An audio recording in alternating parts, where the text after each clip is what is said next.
Thank you, Rob, and welcome everyone. June, as you know, is Pride Month, and there will be celebrations, both meaningful, deeply meaningful, and broadly commercial, with rainbow colors and affirmations of the right to be whom we want to be and to love whom we want to love. These celebrations, though, take place in a polarized political environment where the expectation of equity around difference in gender identity and sexualities cannot be assured. And today, I invite us to honor the experience of LGBTQ youth, and especially youth experiencing homelessness. I also offer a special thanks to the adult mentors and homeless services providers who walk with these young people as they take on daunting challenges, both of survival and of following of dreams. Just a couple statistics. The national advocacy organization True Colors United reports that in the United States, 4.2 million youth experience homelessness each year, with lesbian, gay, bisexual, transgender, queer, and questioning youth 120% more likely to experience homelessness than their non-LGBTQ peers. Further, while these youth are estimated to be about 7% of the US population, they make up nearly 40% of homeless youth, with transgender youth nearly 20% more at risk of homelessness. LGBTQ youth of color are also overrepresented among homeless youth, with Native, Indigenous youth having double the odds of their white peers. True Colors United, along with the National Homeless Law Center, presents an annual state-by-state report of responses on youth homelessness that's worth reviewing if you haven't seen it before. In the 2021 report, Washington ranks as number 2 among the states, scoring 85 out of a possible 100 points on the metrics the groups used. For LGBTQ youth, Washington is acknowledged for state plans to end homelessness that require youth and LGBTQ specific strategies, for banning conversion therapies for minors on the basis of sexual orientation and gender identity or expression, and for requiring training about issues specific to LGBTQ youth for staff working in systems serving runaway and homeless youth. So we should celebrate these official commitments and hold the state accountable for what they've said. We should listen to the voices and experiences of young people and show up to help reduce the barriers that make it difficult for them to become all they can be. I invite us to be, however we can show up, what Langston Hughes calls dream keepers, and he writes these few words: "Bring me all your dreams, you dreamer, bring me all your heart melodies, that I may wrap them in a blue cloud cloth, away from the too rough fingers of the world." So welcome to all of you today to our open table and to the work of keeping dreams. Let me tell you a bit about how we do our meeting if you haven't been here before. We ask that you keep yourself on mute if you're not speaking, and if you're doing other things, to stop your video too, so we're not distracted. We ask you to use the raise hand function if that's possible for you when you want to make a comment. And if you're calling from a phone and aren't able to show us anything but that, that will help Rob keep track of who is wishing to speak. We also use the chat function as a way to network among ourselves, so feel free to use that as your conversation during the time. If you're new and want to ask a question, someone will respond to it there. Very usually that happens a lot, and we'd like to also hear what organization you might be representing. And in fact, I think Rob usually puts these norms in the chat. So if you're new, you can also look and see what we count as our community norms for paying attention to racial equity when we speak or when we make plans or proposals, to be aware of the power dynamics in the room and not speak too often or not speak at all, to listen, to learn, and to challenge ideas, not people.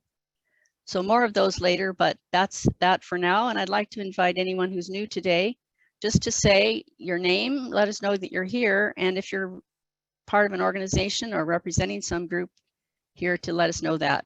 We'll have more time to talk in small groups a little later. So I see Wendy ready to speak. Go ahead.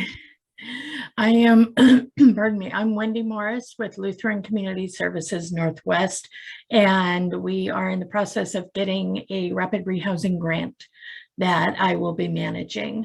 Hopefully we'll be getting it later this summer. You're muted, Rosemary. I was just saying, great, Wendy. We'll look forward to hearing more about it.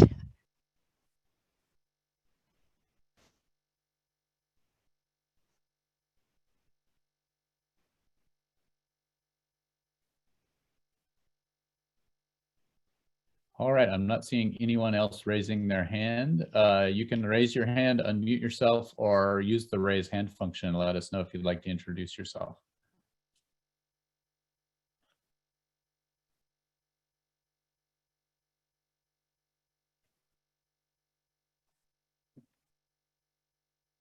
Well, Melissa, I see you raised your hand, and then Lavada.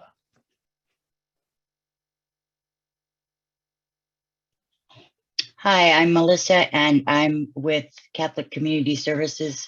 I work at the Nativity House Shelter. Thank you for joining us, Melissa. And Wonderful to Lavada. have you. Thank you. Yes, good morning. I'm Laveda Kent Napier, and I just want to say that I participated as a cook with the Vets Village off of 82nd and Pacific, and it was a success. They loved the cooking, and I got 3 proposals for marriage, and they were just ecstatic that someone can cook jambalaya out on a I think it was a black stone grill, and they were shocked. That's great, Laveda. Thank you.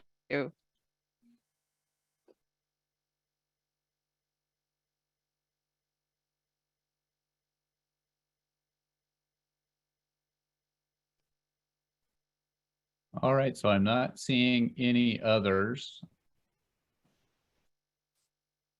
So let's go ahead and move on with our agenda. So Laveda, you provide a perfect segue into our weekly segment to talking about what people are seeing happening on the streets this week. And I see that Monique Brown is on screen right now. Monique, would you like to give us a quick update about what's happening at the Veterans Village and how things are going so far? Okay, so now you're saying quick update, but when you emailed me, I felt like you wanted me to do more. Okay, all right. Yeah, you can do more, yeah. I got all these little notes. Okay, first, before I even begin, you know, it takes a village, right? And I want to thank some of the people on this call because, man, they have stepped up in an amazing way to help us get started. So I just want to say a couple of names: Jeffrey Boyce, Rosemary and Teresa, Richard Dorset, Cheryl Hill, Paula Anderson. Special shout out to Sharilla, who helped me out with some food at the last minute, and Laveda.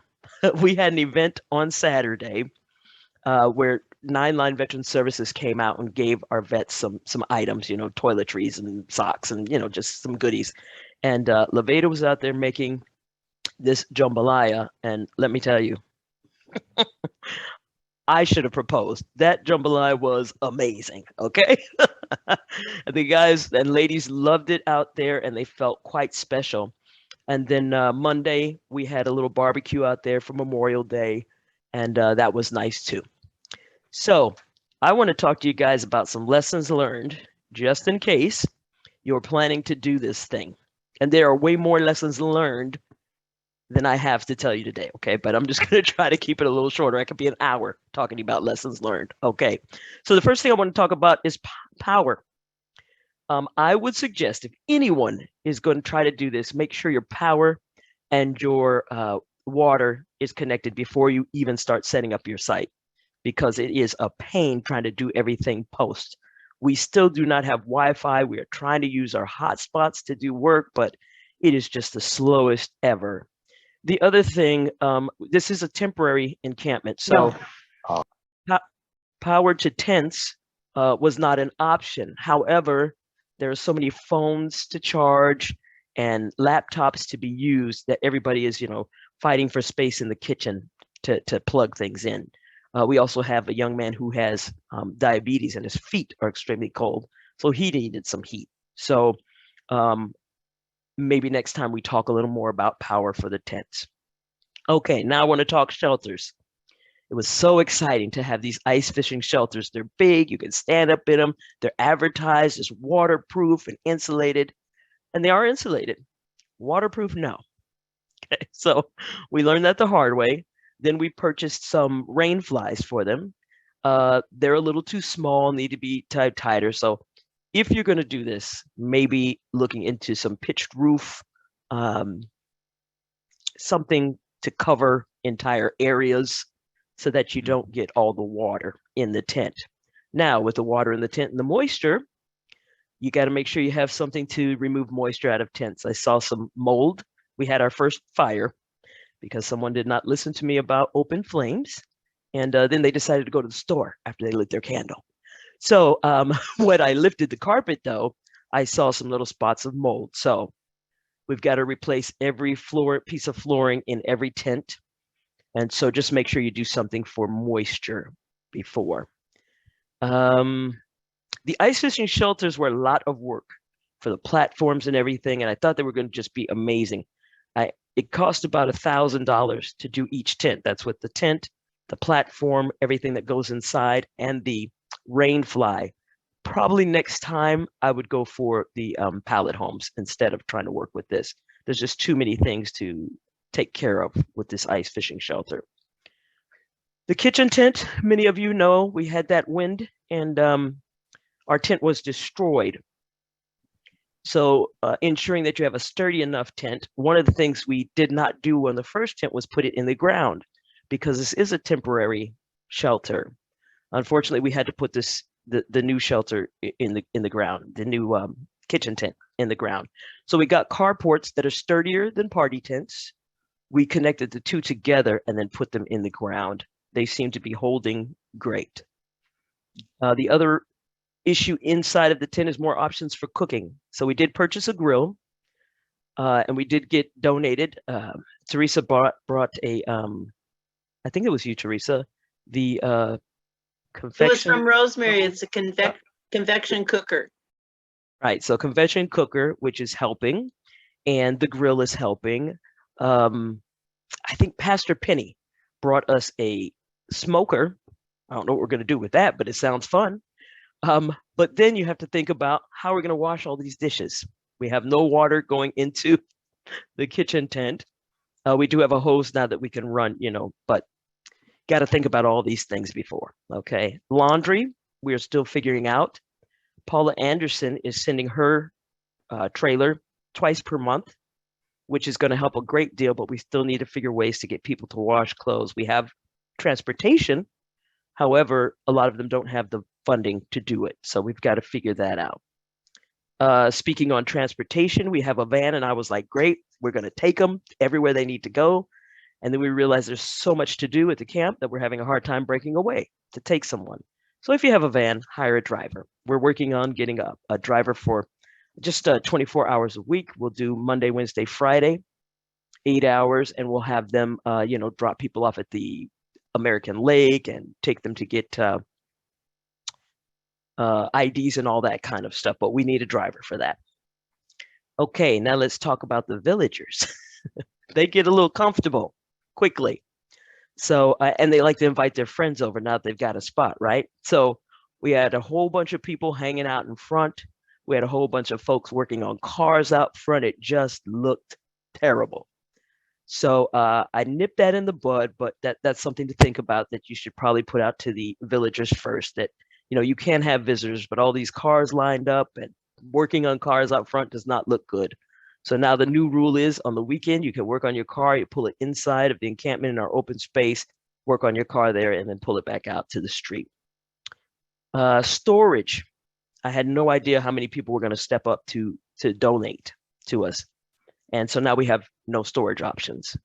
We have 3 storage sheds, but it's not enough. So working on getting maybe another carport.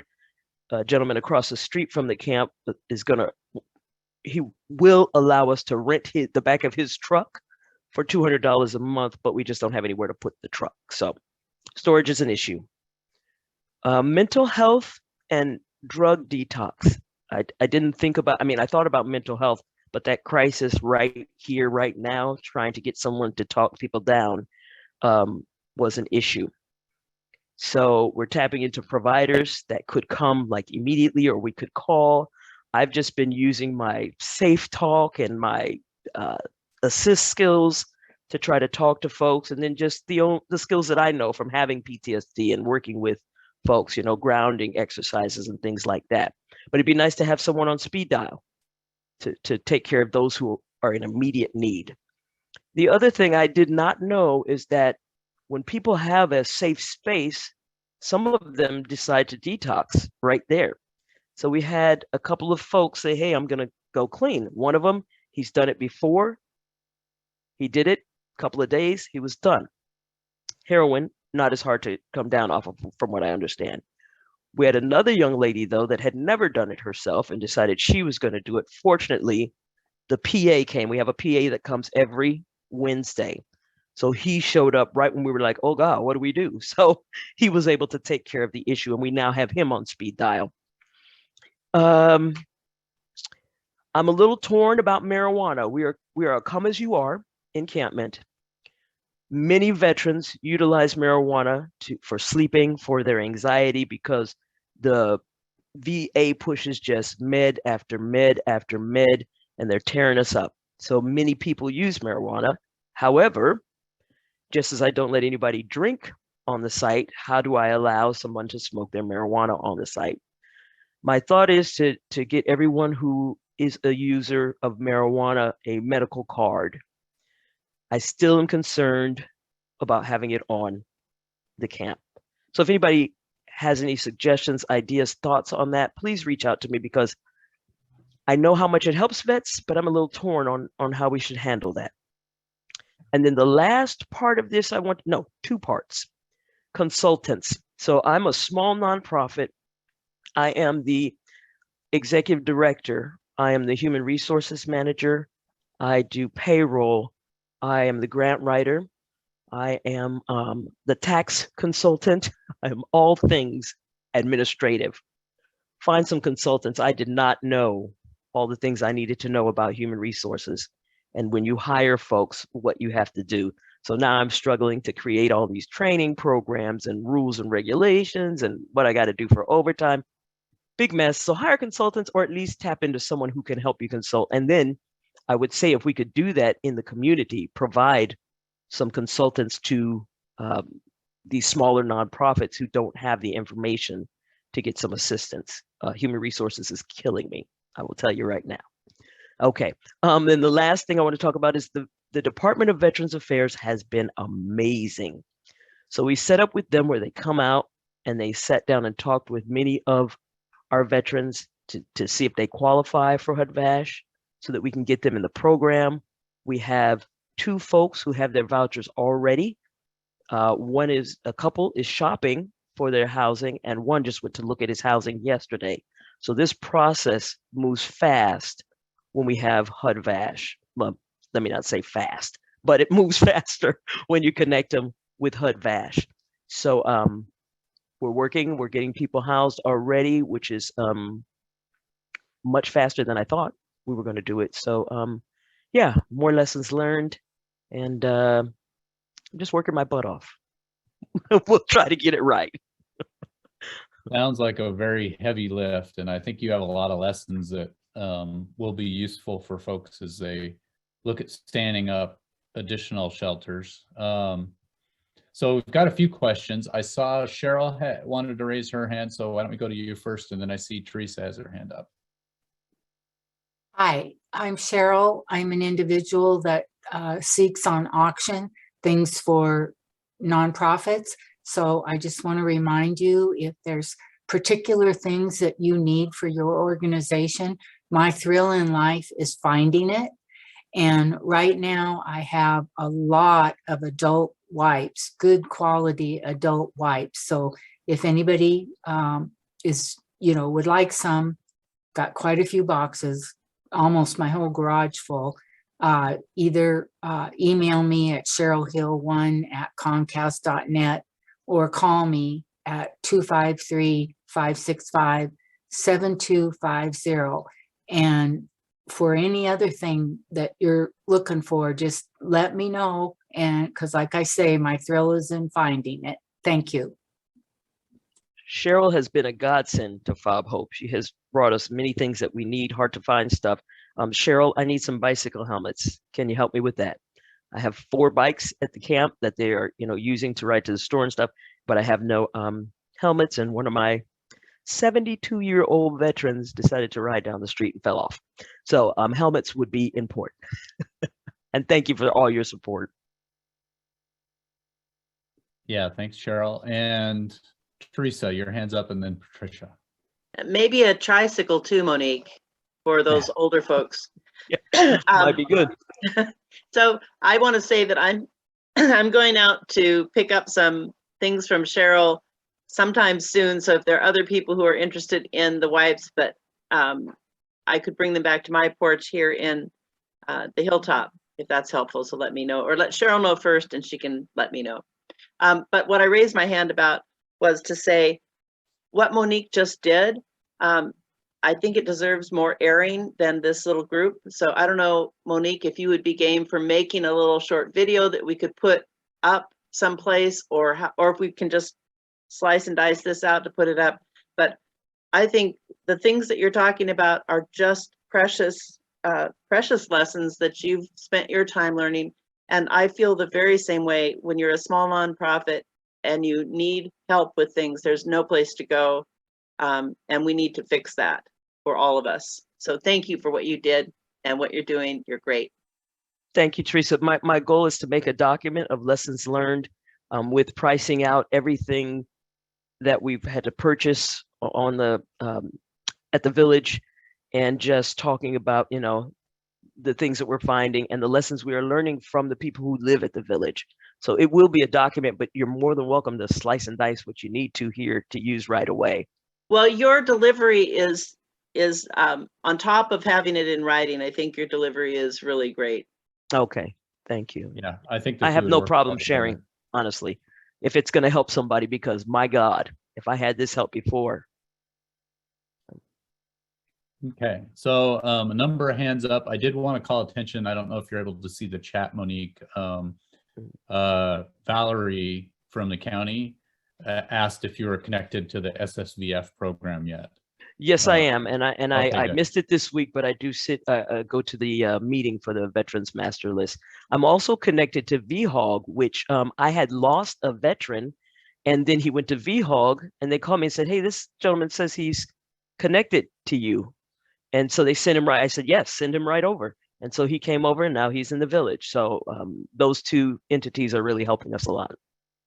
Cool. Patricia, your hand's up. First of all, I just want to say how proud I am that this initiative happened and it went into action and it's now existing. I know it was a lot of work. I'm a lived experience ambassador, and I'd lived in multiple different places like tent encampments, tiny home villages. One of the things that you expressed was like about the marijuana. I'm not utter sud. I don't have an utter sud problem, but there was high barrier situations where it was not allowed to occur on site or within 2 blocks. That also helps assist those that are like detoxing or trying to stay away from it, as not being an encourager. Also, I want to make sure that you have Narcan on site. I do. Okay. Because sometimes when people do find their own spot of safety, their addiction actually blooms because they don't have to fight for their spot on the street or whatever. Right. And then electricity wise, in the building of like even in tent encampments, we had spider connectors. They're a bit safer so that you can spider connect them through the tents. I know that there's a bunch of wires, but that will become a problem because people will start to use one outlet and then do extenders for their phones. You'll see different things happening, and then you'll blow out your power. So maybe to try to because there is a lot of like the phone, those type of things. That's just my best stuff right now, Monique, and I hope to support you in the future. All right, Patricia, please come see me. I was just about to say that I could try to do the video for you. because I'm Okay. in sort of like that program, but we could take like clips of that and just to promote like this is something. My banner in life right now is aspiration must meet action. There's been a lot of talk about what to do, but not Yes. fully. And that's why I'm so proud of you, Monique. So I will. All right. Thank you, so Patricia. much. The villagers have mentioned these spider connectors, and I have no knowledge of what they are. So I was like, sounds dangerous. So okay, that's good. Good to They're know. a safety measure, and you can talk to the electricity company, the electricity people, and they'll show it. I'll try to take some pictures of them and send them. They're part of also like the Lehigh models with like the tiny home villages and things like that, so that it takes like the power from like the center, so you won't snap your grid, like your electricity if you Right. overpower. So thank you. Thank you so much, Patricia. And Jay, you have your hand up. Likewise, I have experience camping and otherwise, and actually with a veteran, a few. And I was hoping to connect with you and give you some low-cost solutions to some of your issues. And I was going to see if you were going to be there on Monday, if that was possible. I will be there Monday. Yes, I'm there most days. I'm just not there right now, but when we get off here, I'll be over there. So yes, I will be there Monday, and I appreciate you coming out and giving me any assistance you can. There's also some solar solutions that you could possibly utilize that are pretty cheap that will take you off your dependence of the grid. Thank you. And Jenny, you have your hand up as well. Yeah, I just wanted to say, Monique, I am available and more than happy to support you with your HR challenges. So I've been an HR director for 20 years. So I will be more than happy to support you. So I actually sent you an email so you and I can connect later this afternoon. So just Thank you. let us know. Jenny, I'm going to propose to you right now. Thank you so much.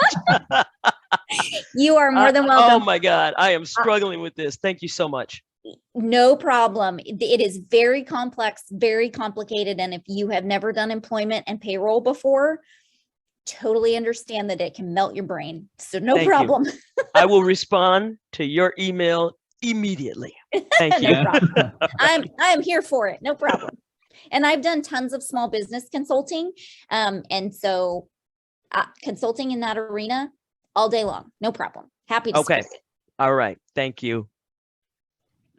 Well, Monique, I am glad that you could come here today and we could hear what you've learned and maybe fill in some gaps. So this is fantastic.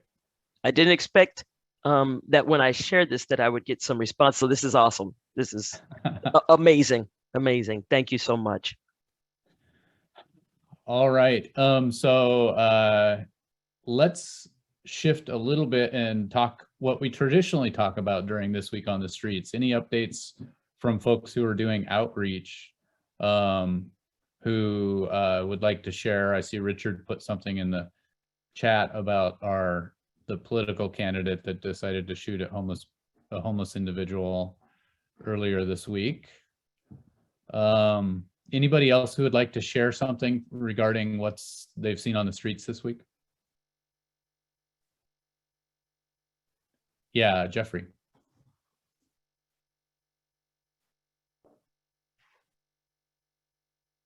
Good morning, everyone. It's been a pleasure going out to the Veterans Village and meeting up with the veterans. I'm a veteran myself, so this really touches my heart. 34th and Pacific kicked out all the people who were creating the problems, and now they're doing pretty well. They put up a no vacancy sign prior to the 2 sweeps this week, and they were going to hold tight to that. Same with the Mound up on the upper part of 705. They've got 8 campers there, and they just want to be left alone and nobody else moving in. They're tired of problem people coming in and plopping themselves in their encampments and creating problems for them. And I think that this is going to be become a louder and louder part is the campers don't want the bad people in there. They don't want the criminals in there. And so I think it's imperative to us that we try to tell that story, that we try to make sure that we try to tell everybody that not everybody in an encampment is a criminal, that there are criminals who are preying on the homeless and trying to take over camps. And I have seen it, and it's not pretty. So until we get some more camps like Veterans Village, those who are doing outreach, please pay attention to this. This is very important. I did drive around Evergreen yesterday, and there were 2 tents left. I'm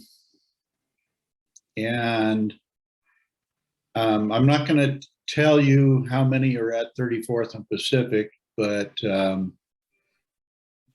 there's a fair number, and they're doing well.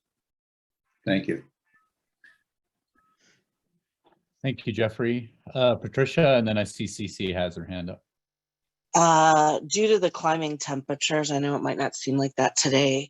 I think one of the best things that people can do is give water, right? Bottled water and so forth. I just want to make that very clear. I'll just leave it at that, but that's the necessity despite everything. Thank you. Thank you, Patricia. CC? Yeah, I just wanted to let people know that there's about 6 or 7 vehicles, people that probably need some outreach behind the Kaiser Permanente building off of Steel Street on 95th and Steel Street. And I hadn't been over there for a while. And the last time I was there, there was nobody there. And now there's like 6 or 7 vehicles right behind the building. Okay. And Richard, can you, I know you were tracking what was happening at 11th and Hylobos Waterway. Any update from there?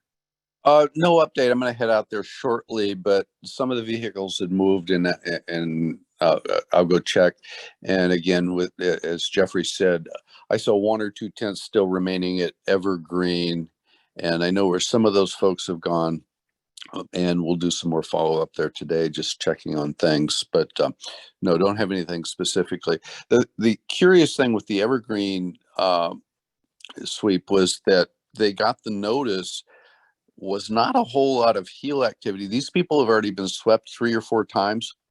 And so with the notice, they've been through this rodeo before. And so we're sort of just self-moving last Wednesday and the last couple of days, and didn't have a whole lot of heel team activity. The people just sort of, okay, it's time to go, and they moved. So that there were about 17 tents there, and pretty much all of them have gone on to other places now. Thank you for that, Richard. And I'm sure Caleb can maybe fill us in on outreach from the city when we get to that portion of the meeting. So anyone else with a last second item for this week on the streets? I know we extended this beyond our normal session because we wanted to hear from Monique about the Veteran Village. So anybody else have anything to add? All right, so let's shift to our community spotlight. And I think I saw Christina on the call. Yeah, Christina, do you want to talk a little bit about the idea that you mentioned to the planning group last Friday? And we thought we'd give you a little bit of time to talk about what you're interested in organizing. Yes, thank you, Rob. And I just also wanted to preface that I am with the rescue mission, but this will be like off my time. And the hope is to, so I kind of wrote some stuff down that I'll just read off of, and that's what I'm looking at. But the hope is to create like a general platform through the coalition that can connect providers with interns. Because I know we have a lot of providers on here, and it would just be great, I think, to get that addition. And then so this could be simply through providing contact information of your core or your intern coordinator if you already have one or its equivalent. So usually within HR, so that I could direct candidates to them or whatever else you may need that I could assist with. Much of the time I will be spending talking will be about things to consider if you are interested and may need to establish an internship program. Any research I referenced was accrued through UW and through kind of a crash course since I pitched this idea last week, and apologize for any missed topics. Overall, I really appreciate the feedback, resources, and what everyone in this community does, and would like to volunteer some time to assist with mediating internship programs. It could be mutually beneficial for students and organizations through their investments, where students would be able to take their experiential learning to integrate their academic understandings into firsthand experience, learn transferable skills, explore career fields, while providers would be able to get another perspective, potential hiring candidates, or however you would like to establish it. Some general information is that usually these experiences are marked by periods and or points designed for evaluation of student experiences, efficacy, what they have learned, and a time for feedback from both parties that can be used to develop future endeavors as a mean of future development.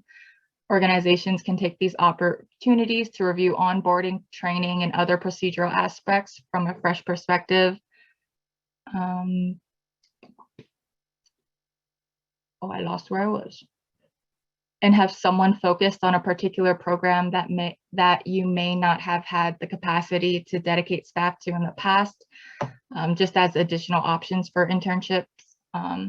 As a large group base of potential interns are students, those timeframes may be taken into consideration in establishing your structure, usually through the quarter academic year. Something else to keep in mind is that students will usually be searching a considerable time prior to the beginning of each quarter. Other things to consider as the provider is the structure, what eligibility would look like, who would manage them, how frequently they're going to meet the intern, if there's common expectations, or if it will differ per department, how performance will be evaluated, if you are able to set aside the time for recruiting, selection, onboarding, weekly check-ins, midpoint performance meetings. Again, I would like to offer assistance where I am able so that you would be able to create internships. Other things to consider is allowing the students for skill development, involving interaction, considering their level of experience, and maybe having them on board into a more entry level space for them if it's going to need additional equipment or supplies, likely number of hours needed, minimum and maximum, what scheduling looks like, prospects for future about potential or lack of potential to hire. So like letting them know they could potentially be hired or that it is just for the internship. And that if it is an unpaid internship, to ensure that they have, that they will be the primary beneficiary to the experience as required by law. And things to be open about regarding the target audience is their major, that they might be different, but still relate to the field. So if it's like regarding legal, they might still major in social work, but are interested in legal aspects, things like that. Marketing to diverse populations to bring in experiences that can add to cultural understanding. And this could be what I bring to explain to demographically based organizations when like pitching the idea, with how their unique perspectives would impact the work you do. So students within certain demographics could better understand the barriers of their culture, race, ethnicity. Something to consider because of a large population of students now is Generation Z. They have, research has shown that they are more conscientious and wanting to know how organizations or how they are giving back to the community. So I think now is a good time. Writing about the post position, so selling your selling point, values, what it is you do, describing the role and purpose of the intern, why the position exists, requirements should be kept to what would essentially be needed. Research has shown that the more requirements listed, the less students apply, particularly women, students of color, and first generation college students. approximate start and end dates, number of hours per week, the location, if it is paid or unpaid, if there is a potential for social work licensure or any other form of licensing, which would require supervisors that would be able to fit required criteria, but also ensure commitment for longer periods. Like I believe the licensed clinical social worker requires like 3,000 hours within 3 years or something. What I can assist with is attempting to fill in any gaps that you may need to assist to gain internships, developing templates for student goals, evaluations, performance, connecting students to your intern coordinator, research what you would like, whether it's related to the target group, retention, whatever really. Reach out to schools and communities, present brief synopsis of what you would like regarding your organization to potential entities, and then assisting with creating your profiles. Like I know for UW, we have a handshake profile where they post, employers post internship programs. And then finally, I just wanted to thank those who provided me contact information regarding this prior to this meeting, and apologize for the delay in response. I did want to get a better understanding of how I could assist, and do intend to get back. Questions and ideas I have for the group is, if this is something you guys are interested in, would you please let me know in the chat to provide a way of contact and or the contact of your intern coordinator, or email me at christinaq2022@gmail.com so I could funnel all of this project in one email. If this is something we could do, would we be able to provide a meeting space so they as colleagues can openly report on their experiences, share what they have learned about their organizations, who they've partnered with, and build relationships with each other? What would you like from me to assist with, you guys? Yeah, and that's everything. That is a lot. Okay. So I see Teresa has her hand up, and I know there's a lot of interest in your contact information. So yeah, I see Nicole put your email in the chat. Teresa, you had a question? Yeah, basically, I just want to say that for small organizations like Monique's and mine and several other people here, we don't actually have an intern coordinator. Kind of, you're looking at the intern coordinators. So I also want to say to people who have not, small organizations who have not had interns before, New Connections has relied on interns for decades. They've been a lifeblood. Sometimes you have an intern who needs more help. But when that happens, I encourage you to look at it as one of the responsibilities of nonprofits in this world is to help prepare the next set of people who are going to do this work. And it's a way that you can help somebody get over some rough spots. But more often than not, the intern really brings gifts. And I love Christina's idea and welcome her coordinating this. I also want you to not to worry too much about how many hoops she's described. They are there, but every educational organization that we've worked with comes complete with a form that the student is going to work with you to fill out, and it's not as onerous as it might sound. So I would just promote it. And I also want to ask Christina, you considered having a way that those of us who are such small organizations that we don't really have positions to hire people into could do something else to help the interns, such as posting our experience with them someplace where other agencies can look and say, yes, this agency had a really good experience with this person, or some other way that we could promote the people who have worked really hard for us for nothing. Okay, so promoting like your past interns experience. So we have interns, they have to make a living at some point, right? So to give us a way to present to the other people in this group, here's somebody who worked with us, who worked with people who are experiencing homelessness in a really positive way. You might want to consider them in your pool of potential hires. So I don't know exactly what that looks like, but just a thought. No, yeah, no, definitely. When Monique was talking, I mean, I was already thinking like, wow, that would be amazing to intern there, like even paid or not paid. I've never been paid for internships just because, like, you know, the mission and the goals that people have here. I feel like it is a selling point in itself. I don't know if I'm getting at what you're asking.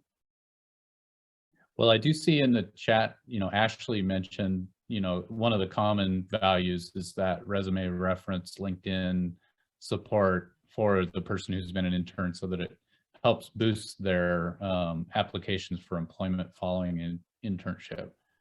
Yeah, we actually, that is a good avenue, but I was thinking more about this group of people. How can we let people in this group know that we have a great intern? So I don't know if that's possible, but that's more what I was saying. Got it. That would be great. I was thinking with the, if the interns had their own little group and meeting spot, there could be like the mid and then a final, like for ones that wanted to present, kind of like to spotlight certain experiences if they would like that. And then so that could just, everybody can join if they would like to look at what they've learned or what they've done with these different organizations, even if they won't be able to have a continued career with the organization that they partnered with at the time. But that's a really good point. Okay. Well, I really appreciate you bringing this idea up, Christina, and obviously you can see there's a lot of interest. So, so what do you need from us to move this forward? I know you asked people to reach out to you. Yeah, just an email. Yeah, if you want to put your email in the chat, and then I can just take those. But also, like with Teresa mentioning, and like her organization and Monique's, being smaller, if there's additional stuff that I can help you with, I would love to assist where I can, like creating general templates if it's because this is prior to me re-entering school, but like I already want to just do internships just to learn more about the organizations. So just like a general template, if they're not coming from that background, that they can still follow and have more structure. And then I did reach out to UW's internship manager, but they are on paternal leave. So I will follow up with someone else. Great. All right. Well, thank you for bringing this to us, and I'm sure we're going to talk more about this in coming meetings. So thank you guys so much.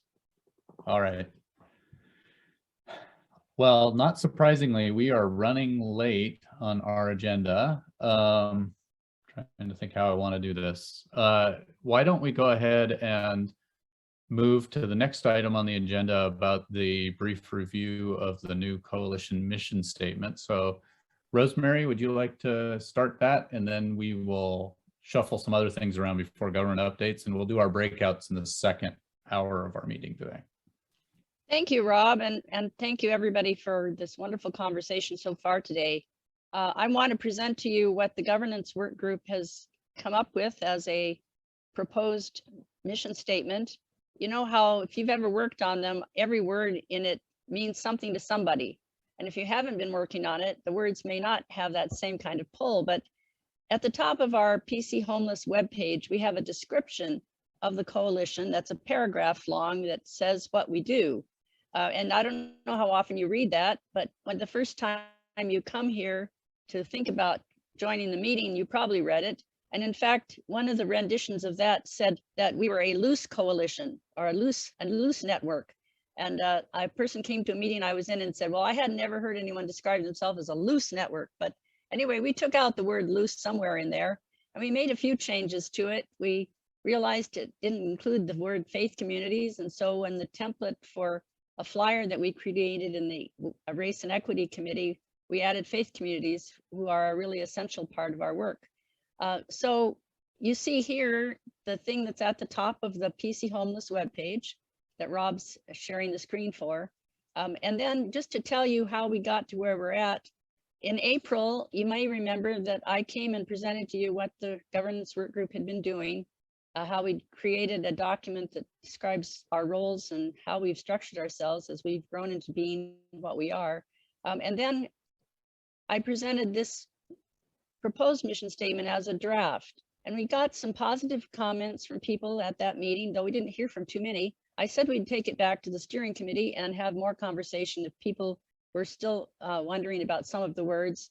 But as we talked about it this week, people are either very happy with this statement or it's acceptable. There might be a few fewer words or maybe a different word, but this is what we have. And so what we'd like to do today, and there may be some comments before we take the poll, Rob, I know we don't have much time, but I would like to give people a chance to say anything if they would like, but we're proposing that our mission statement be this short sentence that says what we find ourselves called to do, and that is to connect. You've told us this oftentimes when we discuss this in small groups, that you like the connections, the networking, the opportunities to learn about resources so that we connect is the big verb there, and mobilize, that has to do with our advocacy for when we take action. And then we reinforce that in the statement by saying, the Tacoma-Pierce County Coalition to End Homelessness connects and mobilizes people to take action to end homelessness.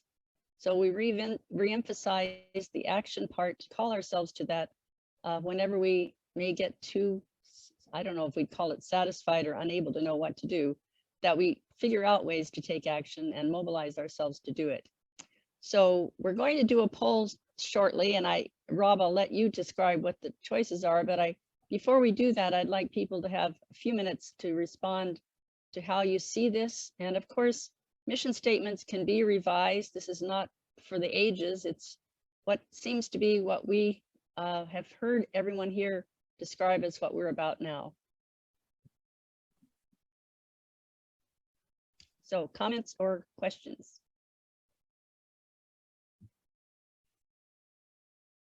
Yeah, and feel free to use the raised hand function if you have something you'd like to say. Rian? Ryan. Ryan, sorry.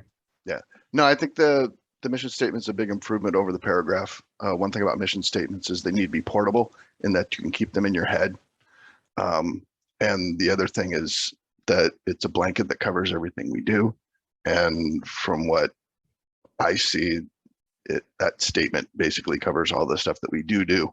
And if somebody has something that we do that's not covered by it, that'd be something to bring up. But otherwise, I'd say that it was sufficient. Thank you, Ryan.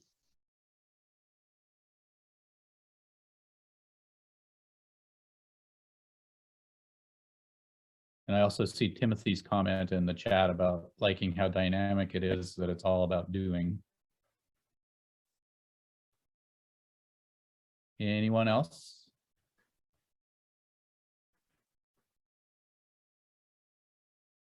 So let me bring up the poll that we thought we would do. And this poll asks a simple question about whether we like this revised mission statement. And I could put it back on screen if you would like me to do that before we do the poll. But the poll itself is very simple. It has 3 choices. You can let us know you like the new version. You can tell us that it's okay and I can live with it, or you can tell us this still needs more work. So we just want to get a sense of the folks who are in the room today, whether they like this. And I will put it back on screen. I don't think I can share screen and do the poll at the same time. So we'll have this on the screen for a moment, and then I can flip back over to, if I can get my,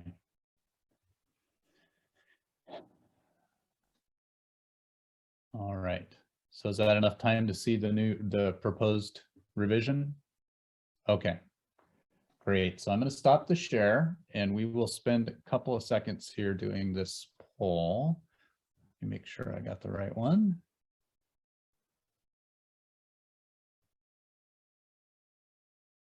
And is everyone able to see the poll? All right. We'll give this a few moments so people can weigh in.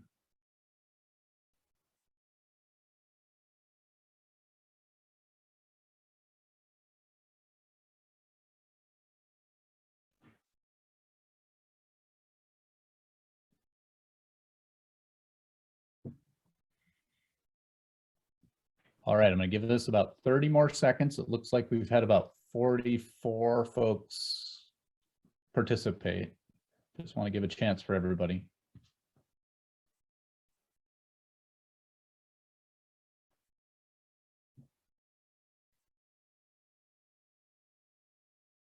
All right, so we've kind of stalled out. So let me end the poll and share the results with folks. So 83% of those who have voted, that's 39 folks who participated in the poll said yes, they like it, and 8 folks or 17% said they can live with it.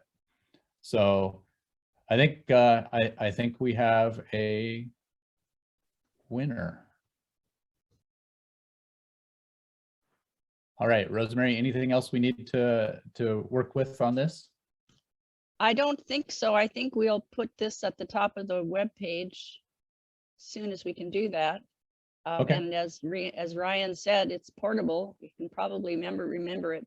And of course, there's lots of redundancies in it because connecting gets to mobilizing. And if you're mobilizing, you're taking action. So you can kind of remember them all as repeating each other and working with each other. So thank you all for participating. Yeah, and thank you for the work that the governance group did on pulling this together. So we're a couple minutes early, but I think we may just move to our government updates, which I originally had on the agenda at 10. So Caleb, do you have any updates this week from the city of Tacoma? Good morning, everyone. Yes, I do. It's good to see everyone. And I know you guys have some questions about the encampment removal, so I will leave a little bit of time for those kind of questions. But I just want to be able to let you guys know we did open up our RFP and start doing trainings for our mental health, substance use disorder, tax funding availability. We had a training yesterday where we had, I think, about 90 folks attend to talk about, you know, how they can do the proposals and what this is for and some of the things that they want to do. Some of you were actually there and talking about transitional housing, shelter options, and things like that. So exciting. The next one will be on the 8th, and I will put that in the chat, just that information as well, so that you guys have that. I think I sent out everybody that we are hiring some HEAL team members. Something that, you know, was brought up just a second ago by Richard, not having the capacity to be able to provide outreach as much as we would like is something that we're trying to address. We are down one person on family leave. And as you all know, Javon took over the manager role. And so he is out in the field quite a bit, but also has other duties that do take them. So they have 2 full-time HEAL team members providing outreach and a lot of things going on with that too as well. So feel free, if you know someone that would be interested in helping and providing those outreaches to folks, those jobs are available through the NeoGov website. Those are the 3 big updates that I have, but I did say I want to leave a little bit of time if anybody has any questions specifically about 11 and Hylabos or the Evergreen. Appreciate that. So anybody with questions, if you want to come off mute or raise your hand so that we can know, you can also use the chat. Dara, I believe the question that you're asking is how many positions we have opening, and I think it's 3. Yeah, Jeffrey, yeah. Hello, Caleb. Hi. Of the people that were at Evergreen, where did they end up going? Do we know? That's a good question. I do not know. That would be a question for Javon that I can reach out to if we know where those folks ended up at. Okay. And I've seen a couple of stray RVs in my neighborhood. I'm assuming they all came from the 11th and Hylabos.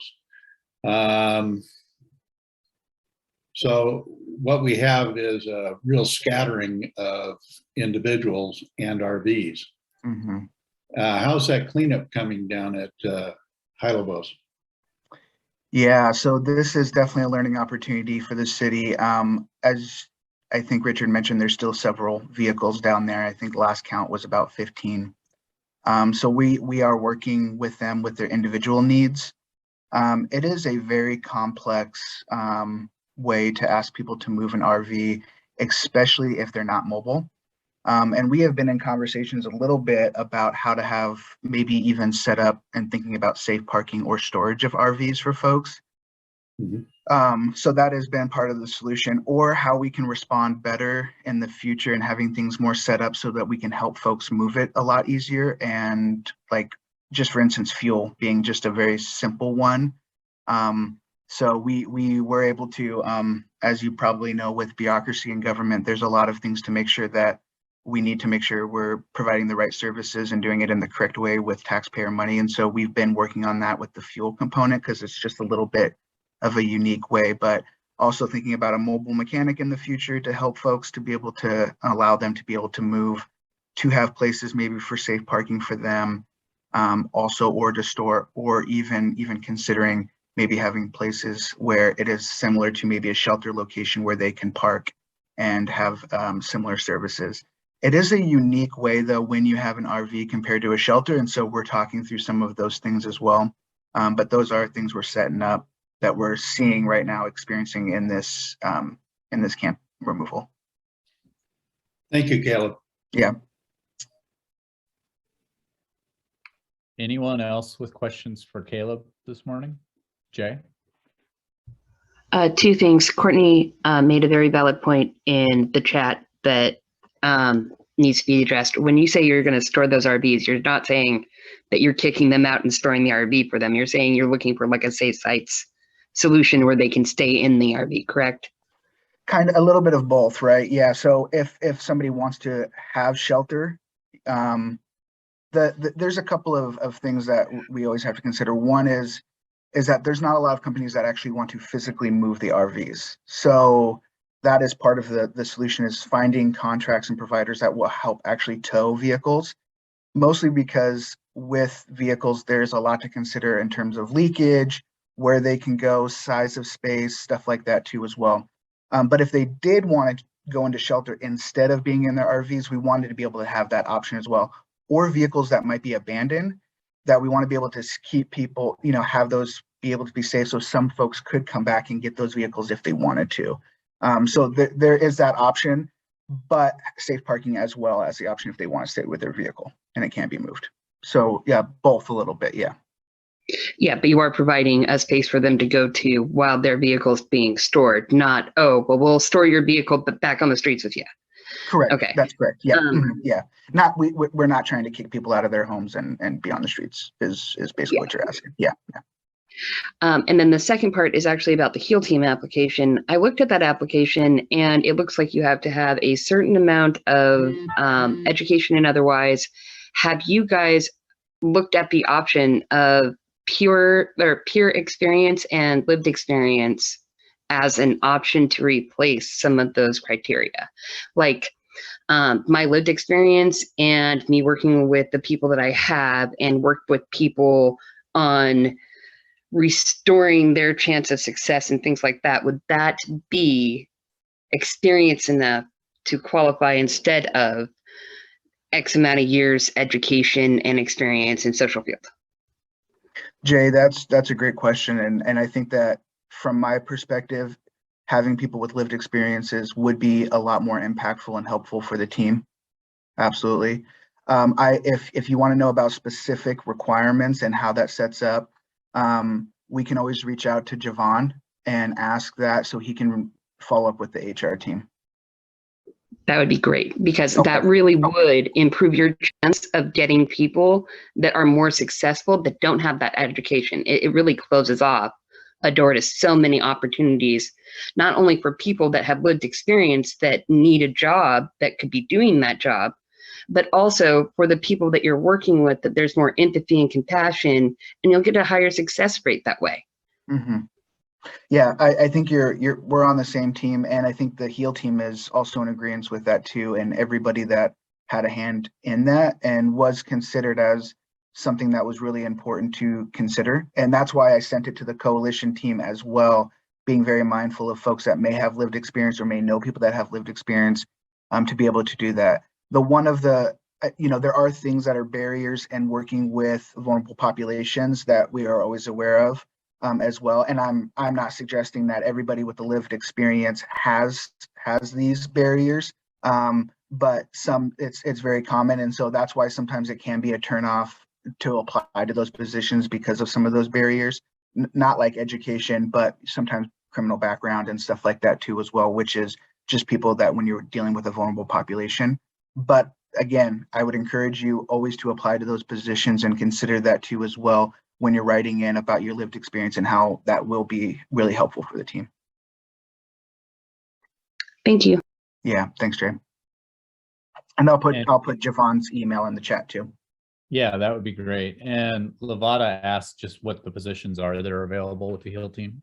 Yeah, so they are program development specialists with the HEAL team. So those are the folks that are providing outreach for individuals who are unsheltered in encampments, and providing resources and connecting them to shelters, and providing other resources to help a vulnerable population such as those folks. So that's what the gist of the job is. Great. All right, so let's shift to, thank you for those updates, Caleb. And I was looking through the folks who are on the meeting. I don't see Jeff Rogers here. Do we have anybody from Pierce County Human Services that wanted to offer an update today? I don't for homeless, but I'm back from my kids' school.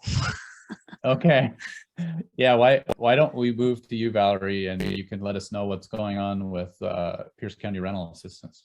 Great. That's a quick trip, right? I drove to school, snagged a kid who's coughing because that's a policy now, and drove back. So Valerie with Rental Assistance for Pierce County. Thanks for having me. This is my favorite meeting. I've been out for the last couple of weeks. Self-care is important, folks. Self-care is important. So for rental assistance, as of yesterday, we have spent $115,487,000 for rent and utilities. So just over 75% of our budget.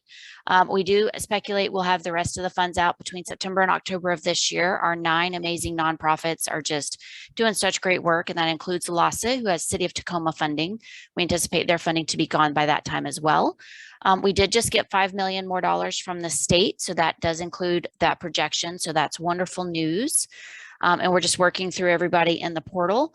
We will have a permanent rental assistance program starting January 1. They will have their own requirements set by the state, and with Pierce County making it a little more restrictive. And then we will let y'all know what those are and how folks can apply. It will not have a COVID requirement. So it will be for long-term stability and getting folks stably, keeping folks stably housed, lots of case management, working with landlords to come up pro bono, all of that awesome stuff. So more to come on that between now and January. But otherwise, just a huge shout out to the 9 amazing nonprofits, and really to the landlords who have just been super patient through this entire process. So still working every day. Awesome. Thank you, Valerie. It's good to have you back. Thank you. And let's shift over to Jenny from the Tacoma Pierce County Health Department. Good morning. Good morning. Happy Friday. I wanted to just, let's see, I'm just going to share about a couple things here. COVID, surprise, surprise. COVID is still with us, but it looks like things are looking relatively good. The last in this most recent batch of data that our analysts have looked at, in the last 7-day period, we have seen cases rise by 15%, still at a relatively low level compared to our winter peak. But hospitalizations are down by about 20% since the last batch of data, the last 7 days data period. I really encourage folks, especially those of you who like to look at data, to look at the TPCHD dashboard, which has recently been changed to be a little bit more user friendly, I think. And then the state dashboard where you can go in and you can select any county in Washington state and you can see the graphs, and they always help me feel a little bit better about where we're at compared to where we've been, in terms of seeing that graphical representation. You know, every case, every hospitalization, every death is important. But I think it is really good to also think about the positive in terms of what things are looking like right now, comparatively. So I will share links to those dashboards, which are pretty cool. We had an outbreak end of last week, but we have no new outbreaks as far as shelters this week. So that is great news. I'm going to share in the chat a reminder about quarantine and isolation guidance, for community guidance, general guidance from the CDC, because I was asked a question on a meeting. Can't remember if it was this meeting last week, but I can't keep these things straight in my head. So I have to look at these references all the time. So I'm going to share that with folks. Encouraging folks to get tested if you have symptoms or have been exposed. That's really, you know, the best way to sort of be aware and keep from spreading COVID to others. So I'll share testing resources. And then lastly, just wanted to, I'm sure folks have heard about monkeypox, has been in the news. We are holding steady with only one case in Washington state, and that is in King County. There are 20 suspected cases across the US. And I think that's steady in the last few days. But I'm just checking back with the CDC information every couple days to see. We haven't had a new advisory from our local health jurisdiction, which is great. It means things are kind of steady. But I'm going to share some general information about monkeypox. It's a viral infection. It has a rash of really deep sores that can sometimes be mistaken for other conditions like herpes, syphilis, etc. The CDC is just recommending anybody who suspects a case to get someone to a healthcare provider right away. You can always reach out to me if you have questions. I'll share our TPCHD phone number that you can call to get help if you have questions or suspect someone might be dealing with this. So are there any great end on a great note about monkeypox? Any questions, comments, concerns for me? I'm not seeing any hands go up.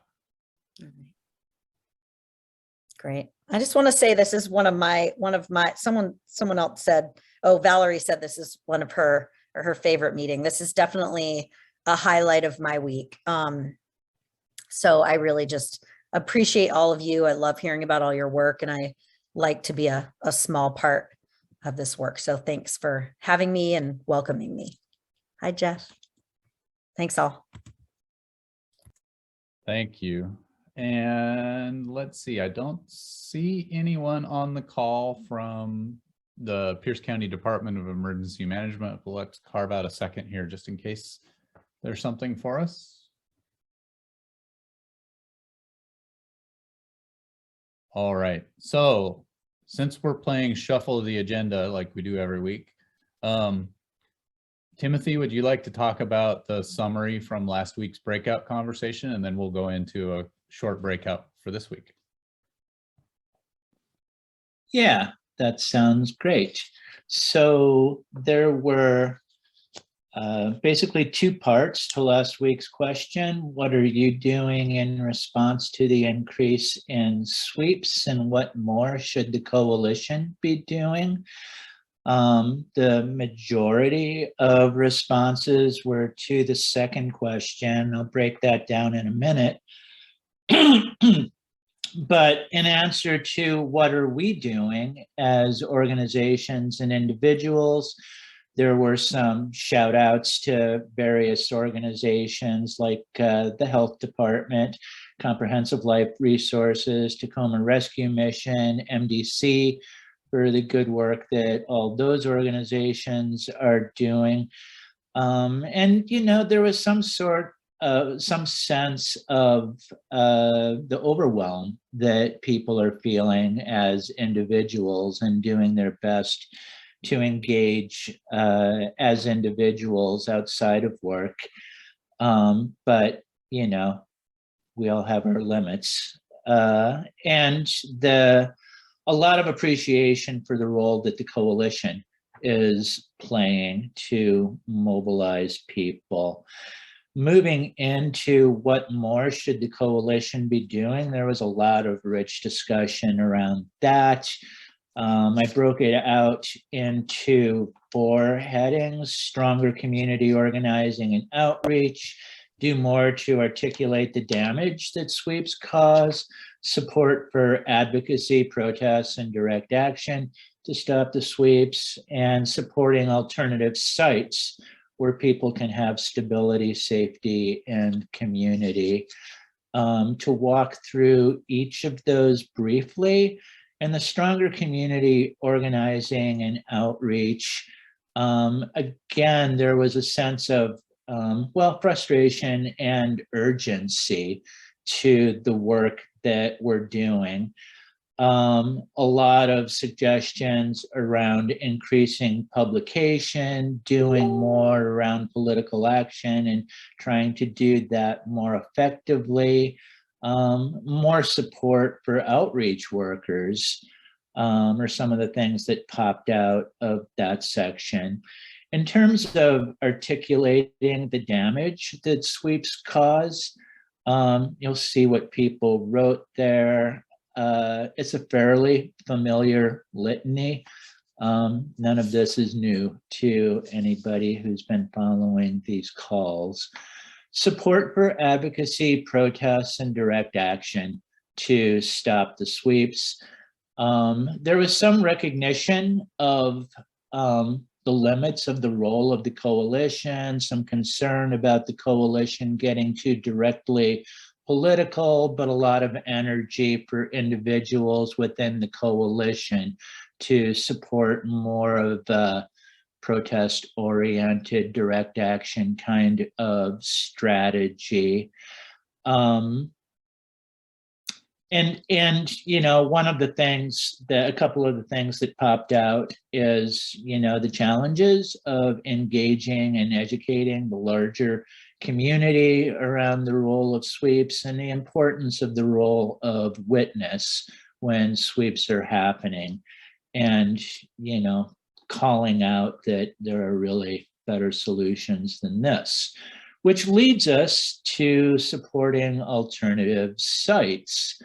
A lot of energy around this, and, you know, really a lot of recognition that we need to increase the scale of alternatives to street encampments that are being offered. We heard a lot from Monique this morning about the complexities of running a sanctioned encampment and the learnings around that. We heard some great stuff from the Lived Experience Coalition people that expanded on that. I think that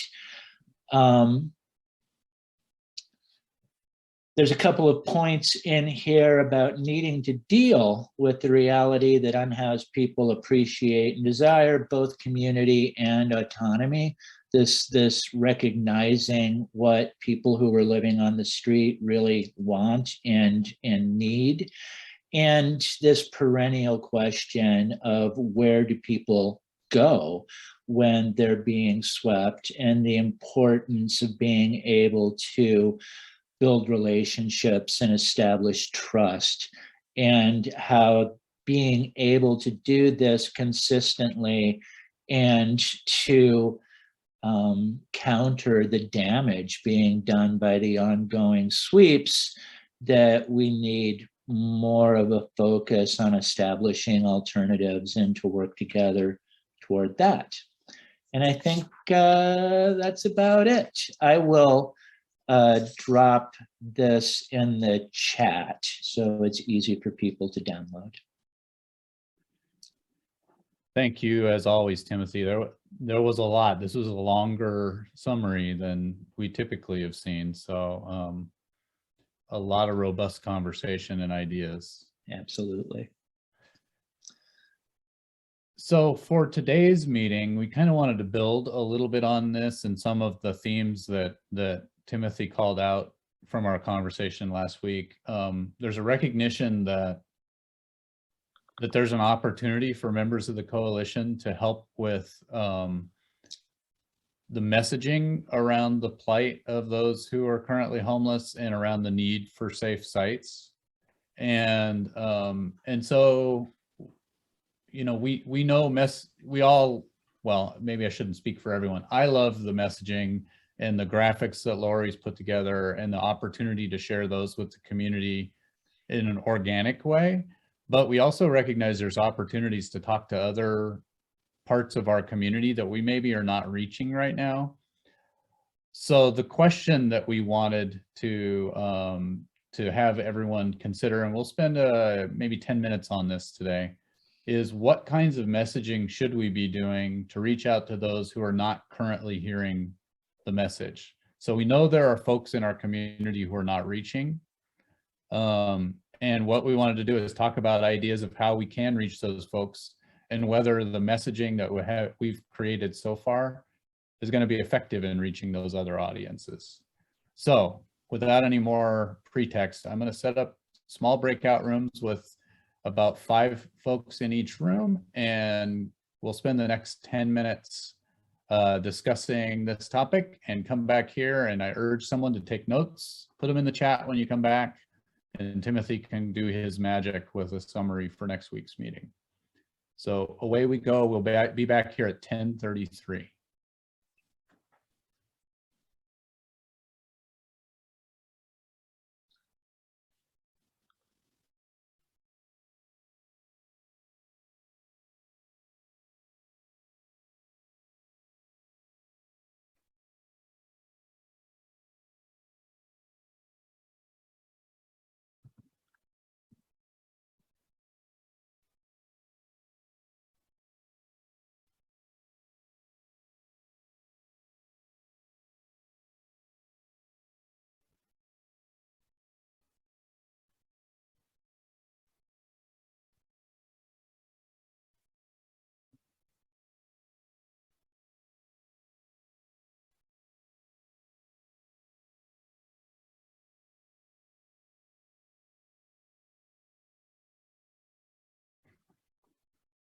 And for those who are still in this room, we didn't anticipate doing the same conversation here, but I know folks quite frequently are multitasking, so it's fine if you need to hang out here for the next 10 minutes.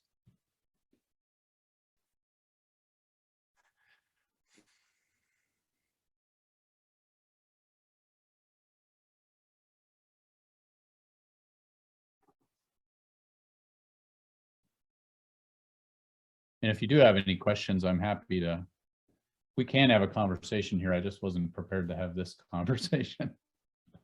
Yeah, thanks, Rob. I'm preparing to make sure I'm ready to go for the advisory board this afternoon. Yeah, no problem. You're going to be there too as well? Yeah, I am. I was sort of multitasking and reading the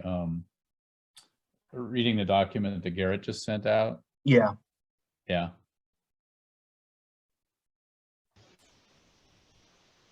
And Jay, Hi, I Rob. see you rejoined here. Did you get bumped out of a room? Well, I was alone.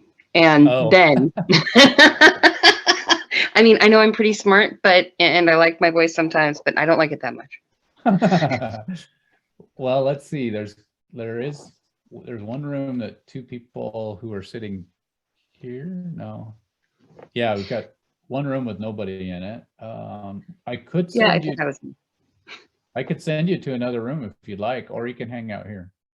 It's okay. I'll just hang out here for a minute and chill. Everybody hears everything, I think, every week.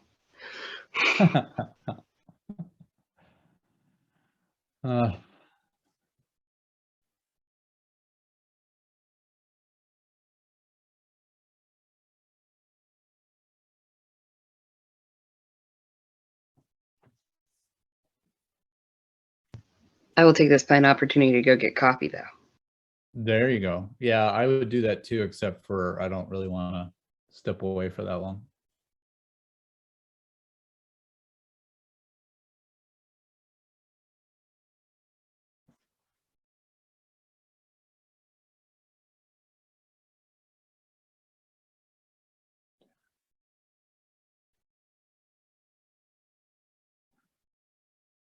All right, I will be right back. I've been asked to join another room, so keep hanging out.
All right, did I miss anything good?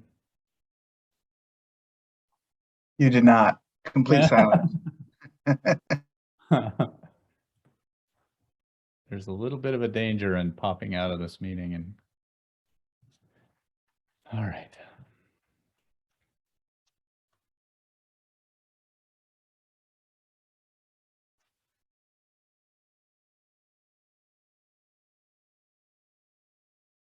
All right, I'm gonna bring everybody back.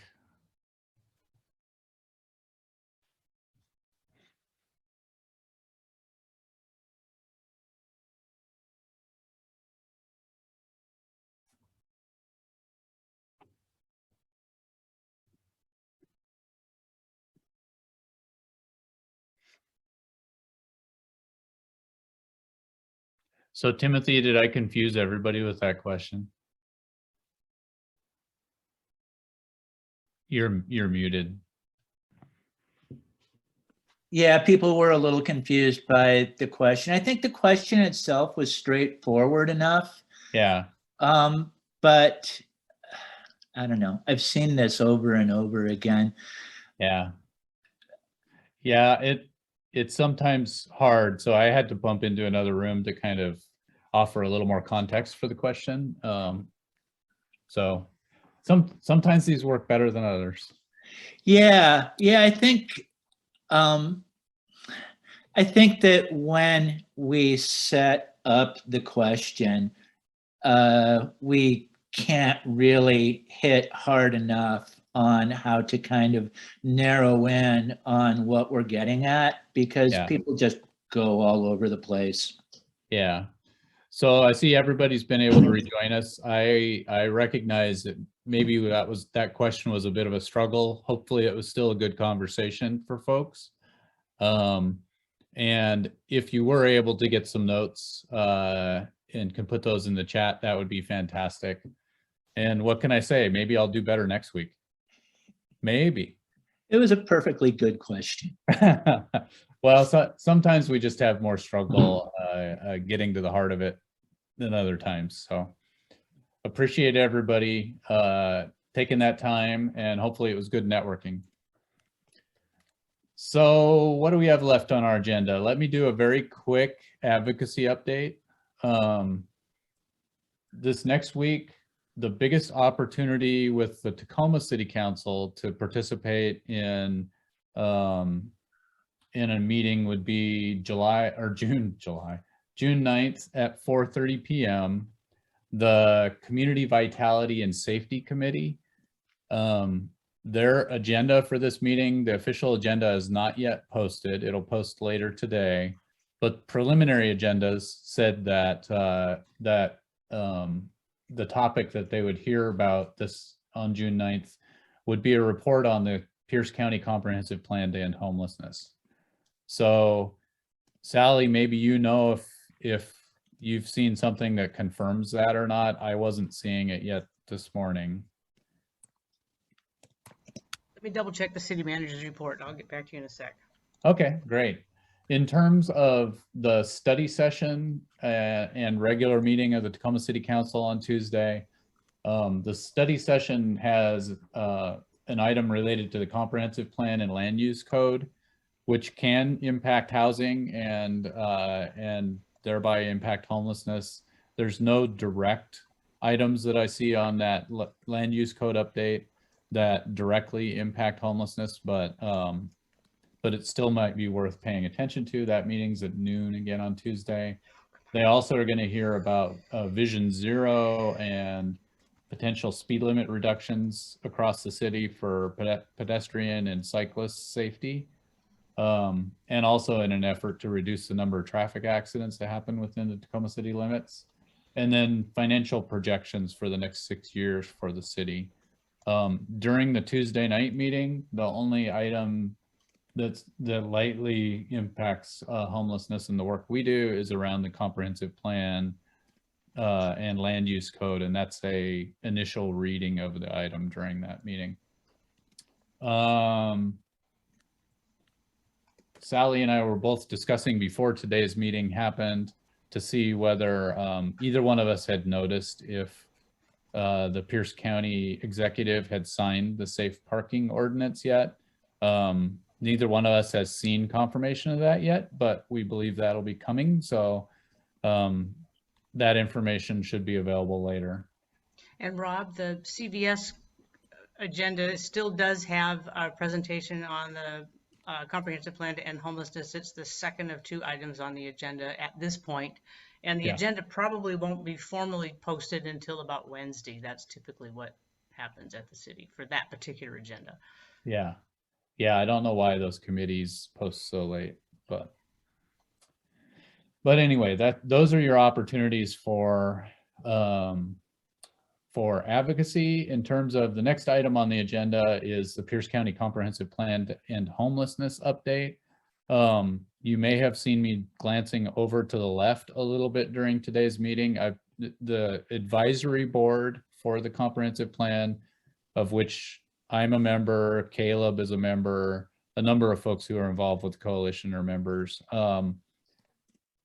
They have their monthly meeting this afternoon from 1 to 3. And that meeting you can, well, let me put up the link to the plan. And on this same page, I believe you can find the link to participate as a member of the public in today's advisory board meeting. But there will be much more to say about the comprehensive plan after today's meeting. I've been trying to skim a document that Garrett sent to the advisory board members while we've been holding this meeting today to see some updates on progress, various RFPs that are going, requests for proposals that are going out, updates on the potential funding of a hotel purchase in Fife, those kinds of things. But I'm not that good at multitasking to be able to summarize it while we're also in this meeting. So more to come next week. So let's shift to Safe Sites for All update. Jan, do you have anything to share?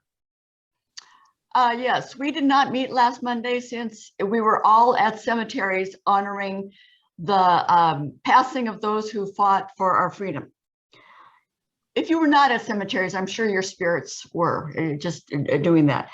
Okay, our work group is every Monday. We Zoom at noon.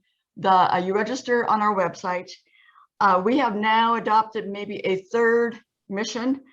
The Safe Parking Network is moving along. We are a success. Paula Anderson is just an angel with the things that she does, and she is getting traction with the county budgeting people. And so we are there to support her however we can. And we get updates on the safe parking sites.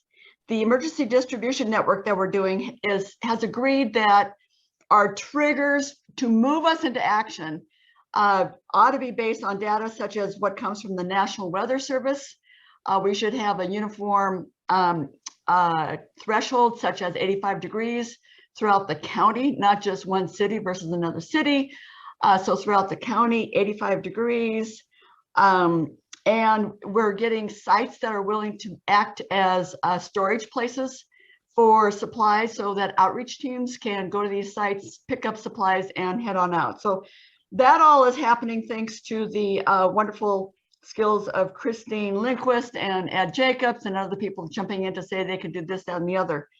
What we've been adding, what we'll add on Monday, and we'll see how it goes, is should the coalition have a concentrated or a uniform approach to the city prior to sweeps happening. So when the city of Tacoma announces a sweep, does the coalition have a role in doing something about that announcement, about sweeps? And so when Timothy had in his incredible editing of compiling last week's discussion, he mentioned there was a bullet point that somebody said there should be no response by the coalition.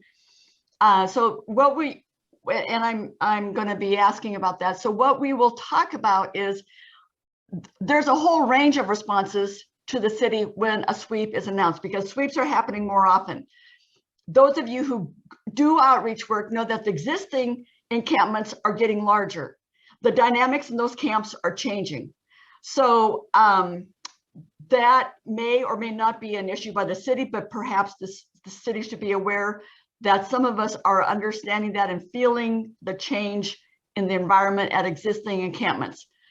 So come on Monday, if you have an opinion about the coalition having a position in addressing the sweep action by the city, we will talk about everything from having no action to encouraging folks to individually send letters to perhaps civil disobedience. I mean, we'll talk about all of the responses that are available, and maybe next Friday we'll have a plan, and maybe we won't. But why don't you come on Monday and add your opinion? Thank you. Thank you, Jan. And Alfred, I see you have your hand up. Okay. One thing that I'm wondering is what all do we have, or what all does the coalition do as an organization or as in a collective group or whatever, as opposed to say what we do on our individual organizations? Rosemary can answer that. That's a governance question. Well, I think I could just say that right now, what we have as a position is that we have been sending consistently a letter. We've deputized Ed Jacobs to send a letter to the city every time a sweep is announced. But we just discussed at the steering committee this last week that that letter, when it's sent, at least should be sent out to the coalition mailing list so everyone knows that we are taking that position. Other than that, we don't have official actions taken about this, but we're certainly open to proposals, and this group is the place that we approve such things. So any proposal would come back here if it were to be a widespread coalition action.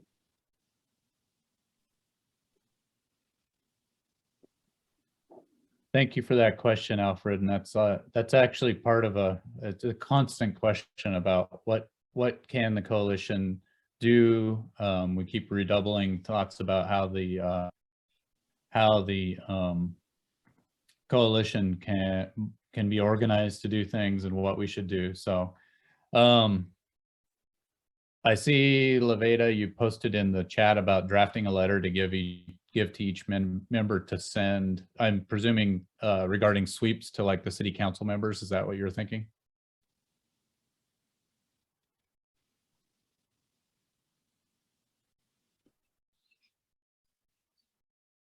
Well, we can double back to that, but I did want to mention one thing that is being done is that Ed Jacobs has been sending the coalition's statement on sweeps, which is getting a bit dated, but he has been sending that to the mayor, the city manager, and members of the city council when sweeps are announced. The conversation is about what more should we be doing. And definitely there's an opportunity to update the statement and bring that back to the full coalition for consideration. Part of the effort to have that conversation is what's going to happen at Safe Streets on Monday at noon. So in the interest of time, we've got about 14 minutes left in today's meeting. Let's shift over to see if we have any other coalition committee updates today. Rosemary, anything come to mind? I would just say that the Race and Equity Committee will be meeting on the third Thursday at 3 o'clock. And we've had small attendance recently. So if there's anyone interested in ways that we can center ourselves on promoting issues of equity, we welcome you to come. If it will be announced on the webpage in the coming few days. I just have to get the link in there to Rob. So we'd be happy to have more conversation and action. Great. Thank you, Rosemary. Anything else from council committees? All right, not seeing anyone raise a hand there. So let's move to good trouble announcements. And I thought I would share something. I received an email from Maureen Howard during our meeting today. and she asked me to share an update on her health. So Maureen asked that please let everyone know that my chemo doctor believes the 2 new chemo drugs are working. She offers her thanks to everyone for their healing thoughts and prayers.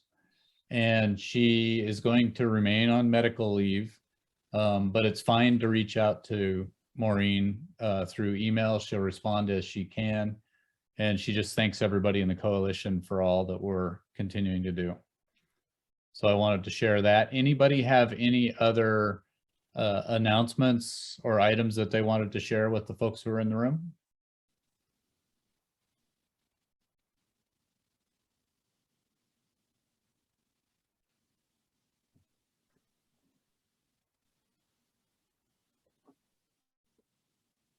All right, I am not seeing anybody with good trouble announcements.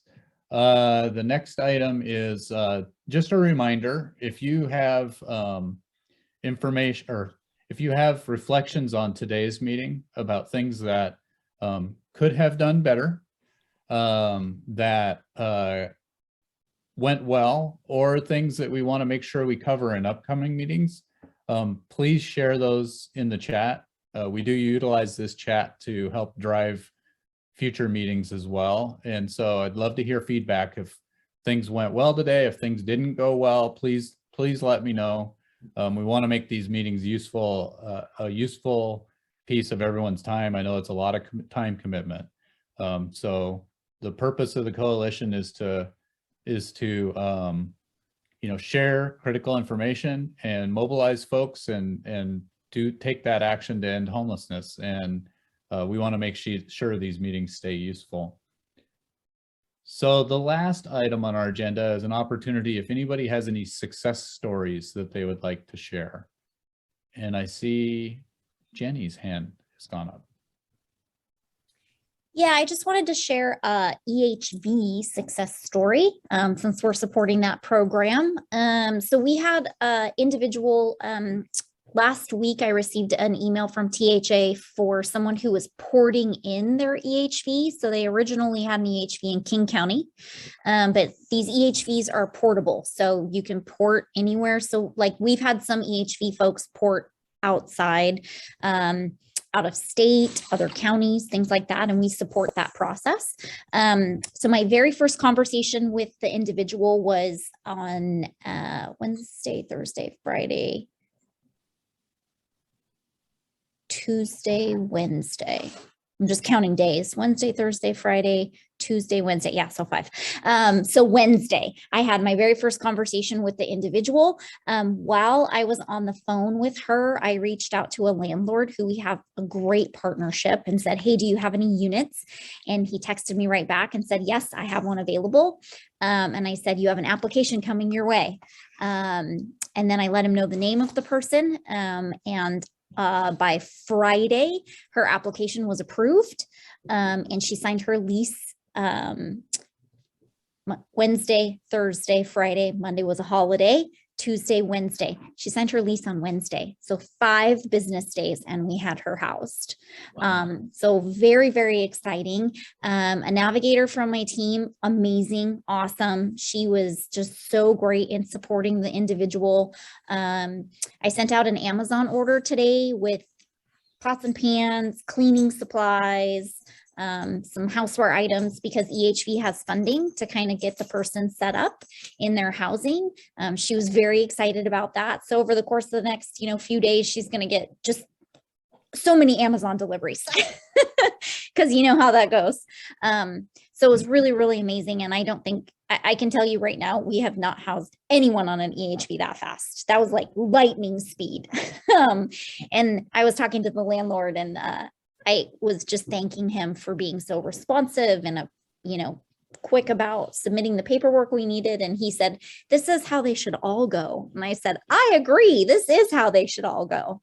So it was really, really exciting. And it was just amazing that we were able to get her housed so quickly. That is an awesome success story. It was very much a team effort from our team at Inside Passages. So we all worked together to make it happen so fast. Great.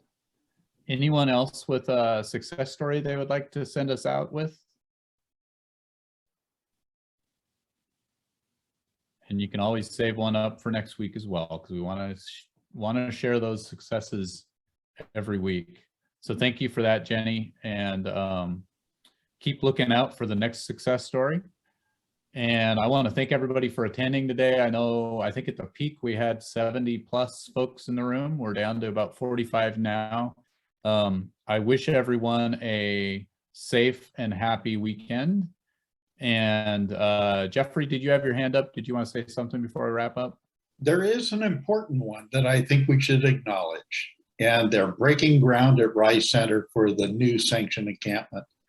We need to applaud this one. Yeah, I totally agree. And congratulations, Gerald. And the more, the better, and the sooner, the better. So it's fantastic news. Thank you, Jeffrey. Thank y'all. We're just following Monique and trying to keep going.